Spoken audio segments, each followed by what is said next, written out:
Abrir las ciencias sociales de Immanuel Wallerstein. El original es de 1996, yo me leí la edición de 2019. El libro empieza con una cita de Fernand Braudel que dice, pensar la vida como un problema inmenso, una ecuación o más bien una familia de ecuaciones parcialmente dependientes, parcialmente independientes unas de otras, entendiendo que esas ecuaciones son muy complejas y llenas de sorpresas y que a menudo somos incapaces de descubrir sus raíces. Fin de la cita. El autor nos dice que la visión clásica de la ciencia tiene dos premisas. La simetría entre pasado y futuro newtoniana, abro cita, podemos alcanzar certezas y por lo tanto no necesitamos distinguir entre el pasado y el futuro puesto que todo coexiste en un presente eterno. Fin de la cita. Y el dualismo cartesiano, donde hay una diferencia entre materia y mente, mundo físico y mundo social. La palabra progreso dio una percepción de infinidad. La finitud de la Tierra en un principio no fue un problema.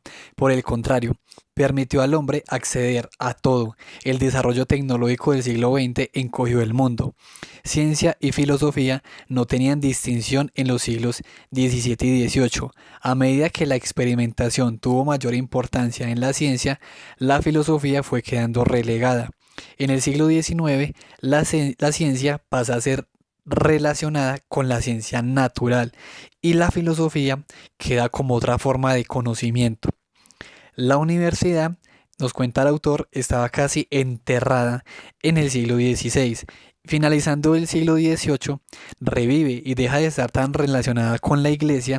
De hecho, la filosofía toma importancia allí y gracias a esta se construye la estructura del conocimiento moderno y sus distintas divisiones con el fin de profundizar en distintas áreas. La ciencia natural no necesitaba la universidad para tener financiamiento.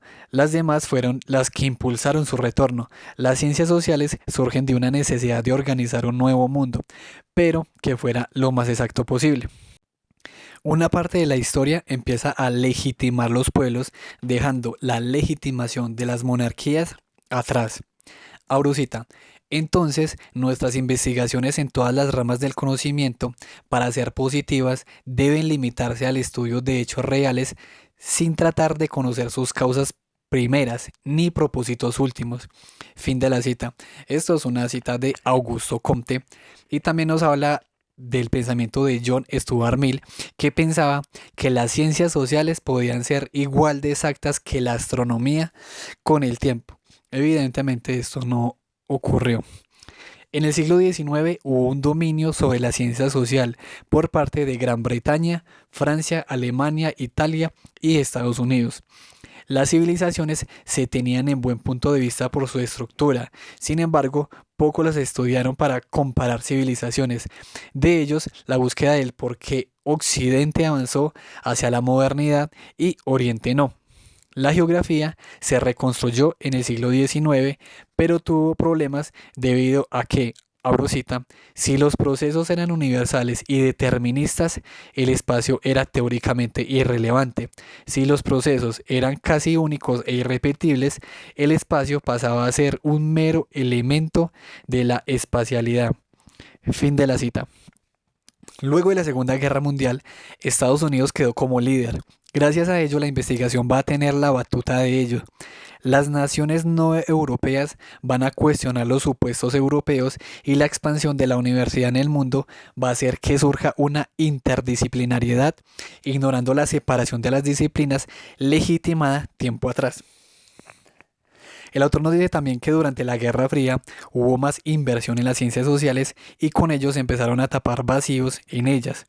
La línea que divide economía de sociología y ciencia política fue cuestionada luego de 1945.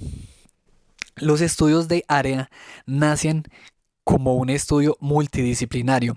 Los científicos nomotéticos, además de romper con la unidisciplinariedad, se pusieron a la tarea de estudiar el mundo no occidental, de ver si los modelos aplicaban tanto a Europa como a otras regiones o por el contrario necesitaban disciplinas distintas.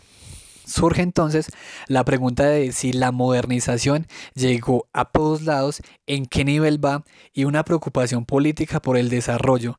Gracias a ellos, una inversión pública para el campo investigativo de las ciencias sociales. Los científicos nomotéticos estudian entonces el pasado, puesto que aunque haya datos incompletos, sirven para entender el desarrollo.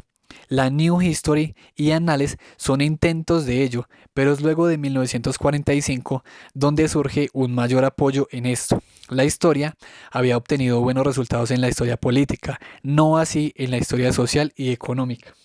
La integración de otras disciplinas se hacía necesaria para entender otro tipo de fenómenos. La desigualdad, la movilidad social, desigualdad de género, introducir métodos cuantitativos. Estados Unidos tenía una historia menos historicista, menos crítica, y no fue atraído por estos nuevos enfoques. Las ciencias nomotéticas son economía, ciencia política y sociología. Bueno, las superposiciones entre las ciencias nomotéticas tradicionales generaron un conflicto intelectual en los 70, pues las líneas entre una y otra estaban desapareciendo. Para unos estaba dando buenos resultados y para otros estaba mostrando por qué debía haber una separación entre ciencias. Las ciencias suelen pretender una universalidad. Esta es necesaria para institucionalizarse. Encontrar estos universales tiene sus críticas, pero aún así se sigue buscando. Las ciencias nomotéticas clásicas, al introducir métodos cuantitativos, buscan administrar, predecir y cuantificar. Hoy podemos ver que fue una apuesta arriesgada, pues a diferencia de un objeto natural en las ciencias sociales, el objeto de estudio puede dialogar y discutir lo dicho. Antes muchas opiniones fueron ignoradas. Con el tiempo estas voces fueron más escuchadas. Estas critican el hecho de que sean universales cuando ha sido una minoría la que ha opinado. Los eventos del siglo XX, como la Primera y Segunda Guerra, fueron un shock, pues cuestionaban la idea de progreso ascendente en términos morales. El cuestionamiento minoritario se expandió. Rechazar la universalidad era arriesgado. Tomarlo era seguir un camino científico.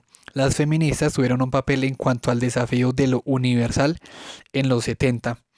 El reclutamiento de más personas se supone que traería nuevas visiones sobre mujeres, minorías, etcétera, que fueron ignoradas. El tiempo les dio la razón. Esto no se quedó ahí, pues fue también a lo teórico, a analizar, cuestionar y, de ser necesario, reemplazar supuestos que no tuvieran justificación.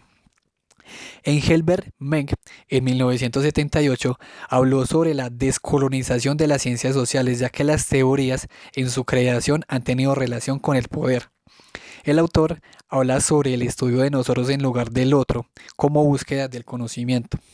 Cita: por lo tanto, el problema no es simplemente qué es universal, sino qué es lo que evoluciona y si lo que está en evolución es necesariamente identificable con el progreso.